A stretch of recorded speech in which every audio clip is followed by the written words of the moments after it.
How to generate merchant cash advance leads. There's many ways to rescue a cat here. The first I would say is your paid marketing, okay?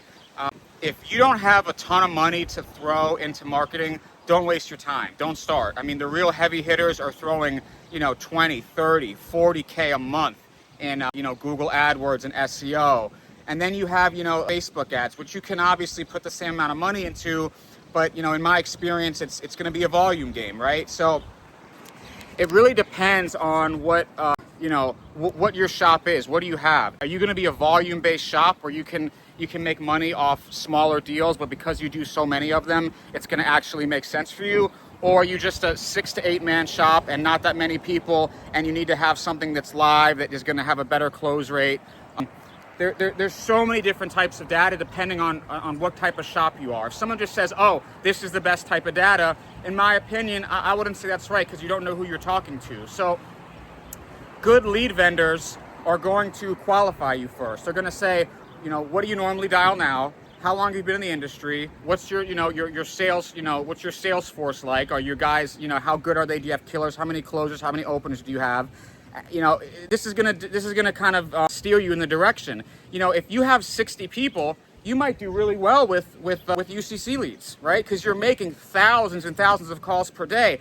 But if you're 4 or 5 people, how many calls can 4 or 5 people make in a day? Now, obviously, there's going to be some killers there that are going to bring some files in, but I wouldn't make it a volume-based type of shop. So for that type of shop, there's different types of leads. So another thing is you want to make sure that, that your budget is on point. You have to pay to play in this business. If you think you're going to get leads for free, I just haven't seen it. I think I have years ago, I had a friend of mine tell me that he would just go to like Angie's List or Yellow Pages and he would just call businesses, or off Google. Again, this is a volume game. This is stuff where you're going to be making thousands of dials, talking to thousands of people.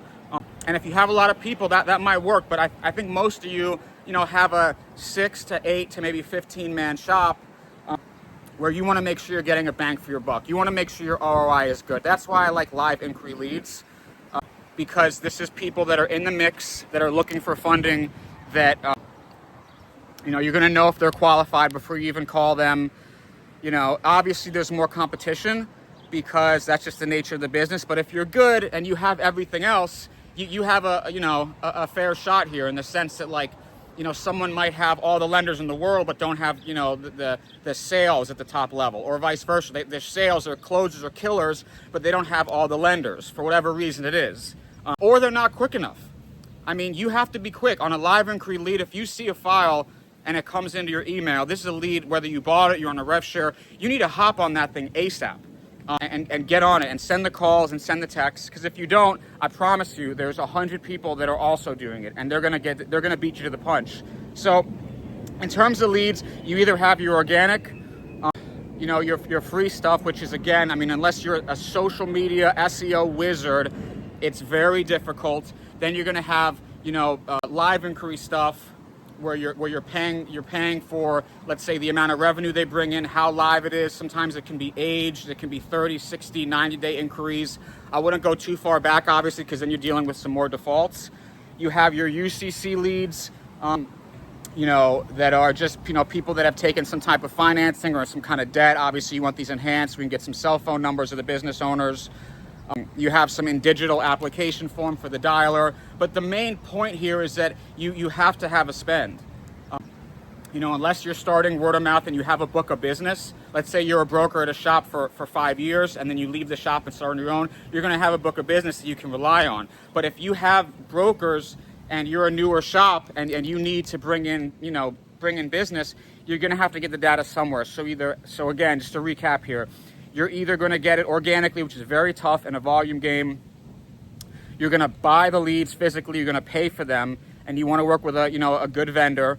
Or C, you're going to spend on SEO campaigns, Facebook marketing campaigns, and if you have the wallet for it, by all means, do it. Just don't do it if you think if you don't get the results in 30 days, you're going to stop. You're wasting your money. This is a long game here, marketing and SEO and all that stuff. So you're better off working with someone that does this for a living, that has this as a business, a lead vendor or a lead broker, where it's their business to get leads, however they get them, right? So keep that in mind. If you're trying to generate merchant cash advance leads by just, dialing businesses off Google, it's going to be tough. Now, if you have a phone room in the Philippines of hundreds of thousands of people, yes. But if it's just you and a couple guys, I would suggest to just buy your data, work with someone that's good, that you trust, build a relationship, and then, get to funding.